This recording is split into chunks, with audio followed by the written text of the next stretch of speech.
அடிப்படையில் வந்து அன்னைக்கு தான் வந்து இந்திய அரசியலமைப்பு சட்டத்துல மாநில அரசுகள் வந்து உருவாகுது. சரி. எல்லா மாநிலத்துக்கும் அரசுகளை வந்து உருவாக்கி அது வந்து அதன் மூலமாக தமிழ்நாடு தமிழர்களுக்கு தமிழ் மொழி பேசக்கூடிய மக்களுக்கான ஒரு மாநிலம், இதுல வந்து தமிழ் வந்து மொழியாக இருக்கும்னு சொல்லி அந்த கான்ஸ்டிடியூஷனல் செட்டப்ல நமக்குன்னு அந்த இது, அதாவது அன்னைக்கு தான் வந்து இந்த மெட்ராஸ் பிரசிடென்சி வந்து தனியா வந்தது. அன்னைக்கு வந்து தமிழ்நாடுன்னு பேர் வந்து அபிஷியலா இல்ல.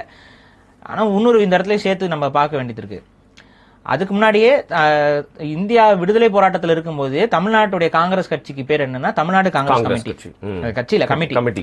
சோ தமிழ்நாடு காங்கிரஸ் கமிட்டி தான் பேர் வச்சிருந்தாங்க. சோ அதுக்கு மீனிங் என்ன? தமிழ்நாடு. சோ தமிழ்நாடுங்கிறது வந்து அன்னைக்கு நம்ம பயன்பாட்டில் இருந்தது, செயல்பாட்டில் இருந்ததெல்லாம் தமிழ்நாடு தான். ஆனா அதுக்கு அபிஷியலா வெள்ளக்காரன் பேர்ல இருந்து மெட்ராஸ் பிரசிடென்சின்னு பேரை வச்சு சுத்திக்கிட்டு இருந்தாங்க. ஏன்னா வெவ்வேறு இது இருக்கனால மெட்ராஸை தலைநகராக கொண்டு இயங்குற எல்லா பகுதியும் மெட்ராஸ் பிரசிடென்சின்னு சொல்லி வச்சிட்டு இருந்தான். அப்புறம் அது உடையுது. அதை வந்து ஃபர்ஸ்ட் ஆந்திராக்காரங்க, நம்ம தமிழ்நாட்டுக்காரங்க உடச்சிட்டு வரல, முதல்ல ஆந்திராக்காரங்க தான் எங்களுக்கு தனி மாநிலம் வேணும்னு சொல்லி கோரிக்கை வைக்கிறாங்க. அந்த கோரிக்கையின் அடிப்படையில் மெட்ராஸ் வந்து எங்களுக்கு தலைநகரா இருக்கணும்னு சொல்றாங்க. அப்புறம் மாப்போசி போன்ற நபர்கள்லாம் வந்து முன்னின்று என்ன சொன்னாங்கன்னா, உயிரை கொடுத்தேனும் தலைநகரை காப்போம்னு சொல்லி பெரிய அளவு போராட்டங்கள் செஞ்சு அவங்க வந்து அதுல ஒரு தெலுங்கர் ஒருத்தர் உண்ணாவிரதம்லாம் இருந்து இறந்து போயிட்டாரு. அவர் அதன் அடிப்படையில தான் அந்த மாநிலம் இது கேட்கறாங்க. அவர் சென்னையை வந்து அவங்க எப்படியாவது வந்து தங்களோட தலைநகரா எடுத்துட்டு போயிடணும்னு பார்த்தாங்க. அப்ப நம்ம ஆட்கள் எல்லாமே சேர்ந்து நின்று பெரிய அளவு பிரச்சனை பண்ணி அதுல மிக முக்கியமா ராஜாஜி இந்த இடத்துல வந்து ரொம்ப ஸ்ட்ராங்கா நின்னாரு. தமிழ்நாட்டு சைட்ல ஸ்ட்ராங்கா நின்று தமிழ்நாட்டு அப்ப வந்து என்ன சொன்னாங்கன்னா, ஒண்ணு பண்ணலாங்க, இப்ப இந்த ஹரியானா இருக்கு பாத்தீங்களா, அதாவது ஹரியானாவுக்கும் இதுக்கும் பஞ்சாபுக்கும் வந்து ஒரே தலைநகரங்கிற மாதிரி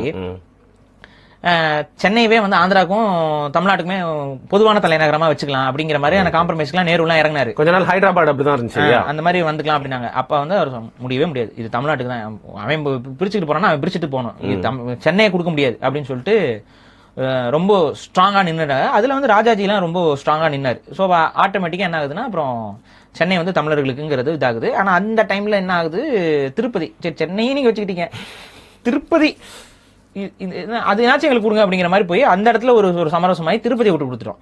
ஆக்சுவலா அதையும் விட்டு கொடுத்துருக்க கூடாது. ஏன்னா அன்னைக்கு இந்த தமிழ் தேசிய மூவ்மெண்ட் வந்து ரொம்ப ஸ்ட்ராங்கா இருந்துச்சுன்னா அதையும் விட்டு கொடுத்துருக்க மாட்டோம். பட் அன்பார்ச்சுனேட்லி அன்னைக்கு இருந்த மூவ்மெண்ட் வந்து காங்கிரஸ் தான் ஸ்ட்ராங்கா இருந்துச்சு. சோ அவங்க வந்து எல்லாரையும் அப்பீஸ் பண்ணுங்கிற மாதிரி, சரி போயிட்டு போகுது ஒரு கோயில் தானே அப்படிங்கிற மாதிரி விட்டாங்க. பட் அது எந்த அளவுக்கு அது அப்புறம் வருமானம் ஈட்டக்கூடிய ஒரு இடமா மாறிச்சுங்கிறது நம்ம பாக்குறோம். ஸோ திருப்பதியும் தமிழ்நாட்டுடைய பகுதி தான். ஸோ அந்த மாதிரி நிறைய இடத்த விட்டுட்டோம். அதுவே பல ஆயிரக்கணக்கான ஹெக்டேர்கள் வந்து தமிழ்நாடு வந்து தன்னோட எல்லையில இழந்திருக்கு. பல ஊர்கள், பல பெரிய முக்கியமான ஸ்தலங்கள், சிட்டி எல்லாமே நம்ம இழந்திருக்கோம். பெங்களூர்லாம் நம்ம தமிழர்களுக்கு வர வேண்டியது அதெல்லாம் அப்படியே போயிருச்சு.